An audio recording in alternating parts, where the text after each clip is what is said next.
I'm Dani Gasparini, and welcome to this segment of Penn Voice. I am joined today by Andreas Wolf, who is the Dean and Athletic Director for College of San Mateo. But today is going to talk to us about the partnership between CSM and the Wounded Warrior Amputee football game. Thanks, Andres, for joining us. It's great to be here. This is a great privilege to be bringing this football game to CSM, the city of San Mateo, and you have other partners that you're going to talk about as well. Right. But tell us a little bit about how this came about. Well, you know, last year after the Super Bowl in Arizona, the organizer of this event, a gentleman by the name of Chris Visser, immediately flew out, and he starts scouting the next venue for this. Because we're the host. Correct. Santa Clara is the host of the Bay Area. Yeah. And so I think in talking to him, his first stop was at Sarah High School because of Tom Brady, and didn't really work out there in terms of the venue, so they went right up the hill to College of San Mateo, and he basically said, this is where I want to have it. I don't know if you've ever been up to College Heights Stadium, but the view up there is to die for. It's a phenomenal facility. So once he got kind of the buy-in from us, from College of San Mateo, he went around and talked to the Chamber of Commerce and talked to the city. So really got a lot of partners together, and collectively we've all been working on this to make sure it comes to fruition. And we're very pleased to be part of it. So tell us a little bit about the football game. Yeah, so basically it's these wounded warriors, these heroes, are amputees. And about 5 years ago, I believe, the organizer put together this group of guys who really, they've done so much for this country, and so what he wanted to do was to put them on a stage and really pay homage to what they've done for us. And so he has connections in the NFL community. Got a group of NFL alumni to compete against them, and so they've been doing that. I think this is the 5th year, and the Wounded Warriors are 13-0 against them, and so it'll be a very exciting and really eye-opening event to see what these proud men who have lost limbs for us, for our freedom, to really go over and above and to be able to compete and to still bring forth that desire, that energy, that dedication that brought them into the military in the first place. Well, and it certainly takes a lot of courage to for anyone to go up against former NFL players. But I'd love to hear that they are 13-0. But so let's talk a little bit about the Wounded Warriors themselves and the gentlemen, the amputees.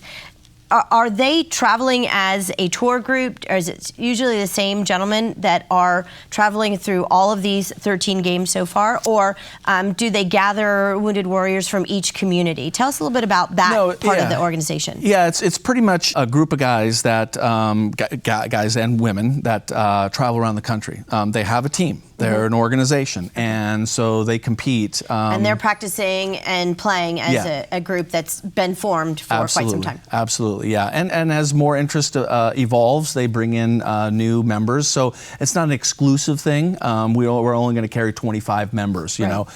They want to invite as many as they can, but they do. They take this very seriously. They compete in basketball, and they'll do all different types of events, but it's very athletically oriented, and it really shows that because you've lost a limb or two, your life is over. It really shows that it's not, that these guys can really accomplish something else. Well, and as athletic director, I mean, I think it's probably a really prideful moment for you as a lesson learned for all of your students to say that with courage and pride and aspirations and inspiration, you can do almost anything. Absolutely. And something as tough and rigorous as a football game can still be part of your life and desires and participate as well. Well, as the organizer, Mr. Visser, says, we all have a bad day at the office. He shows a picture of this Humvee that ran over an IED and exploded. I mean, the thing is just scrap metal. And I'm getting chills down my spine just talking about this. One of the military servicemen didn't walk away from the vehicle. He lost some limbs, but he's one of the competitors. that's a bad day at the office. Right. That is a real bad day at the office. And so he's showing that fortitude that life can go on.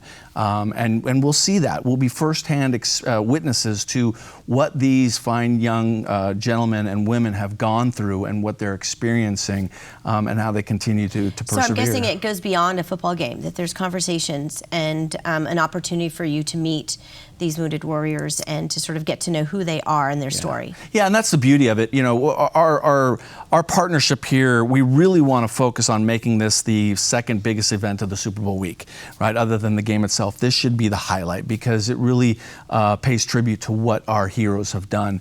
But for the most part, it's an you know, in the Super Bowl, we're passive observers. We sit back and we watch the game. We mingle with friends or whatever. This will allow people the opportunity to really get in firsthand and rub elbows with NFL alumni, some Hall of Famers, as well as our heroes, and get autographs. So, you know, the kids are going to bring balls, they're going to bring T-shirts, whatever they want. They can actually go down there and warm up with some of these guys. So it'll be a hands-on experience for our spectators. So they're not just going to be in the stands watching. They will be actually on the field participating until the game starts, of course. But then they're going to be right around the field, right there within When we wanted to do this program, because one, we wanted our community to know that the City of San Mateo and the Chamber and the College of San Mateo is bringing this wonderful Wounded Warrior program to our community. Right.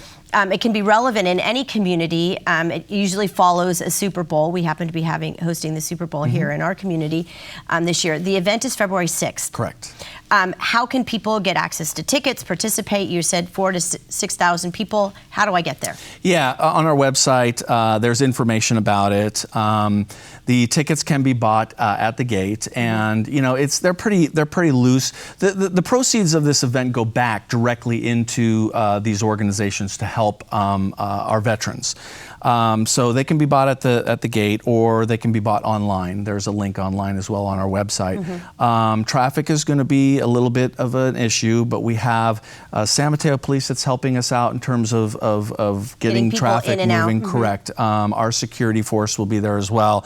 So we've got a lot of eyes and ears on this event to make it as seamless as possible for the spectators. We are going to also conduct this as an NFL event, even though it's not directly affiliated with the NFL. In that we want to make sure that everybody's secure and has a great time. So, you know, the bags coming in, they need to be clear plastic. There'll be security checks and all that. Again, we're not concerned about potential threats, but we just want to make sure that everybody has a good time and enjoys the experience. Well, and because you're going to be doing conversations most likely pre and post game, let's hope that traffic flows at, you know, not just all showing up at one time because at the start of the game, that people will be coming in and then leaving because people will want to be there before the game and after the game. Correct, yeah. For these wonderful conversations. I love the idea that the Wounded Warriors Amputee Programs football game program saw CSM as an inviting and open place to be. You have so much of this happening outside of just your normal athletic program at CSM. Tell us just this last few minutes that we have a little bit about what's going on with the College of San Mateo athletic program. You know, I'm very proud to be the athletic director at College of San Mateo for a number of reasons, but first and foremost, and the primary reason is the coaches that I work with are fantastic, and they really focus on students first. So the student athlete is critical in the formula. Many of our students transfer, almost 80% of our student athletes transfer to four-year institutions, and I gather this data from them. They gather about $1.5 million in scholarship to go on to the next level. So it's not the ending point for them. It's a starting point for them. And you know, the academic success, the institutions, the four-year schools that are coming after us for our kids is phenomenal. We had a kid that played in the national championship for Alabama, was the right tackle, Dominic Jackson. So the reason they're coming to us is because these kids have proven themselves academically and athletically.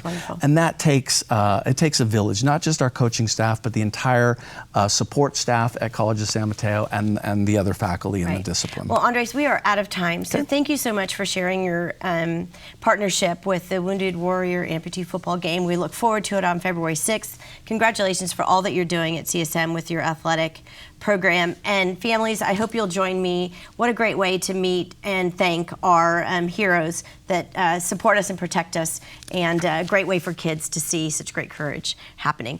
And we'll see you next time on Penn Voice.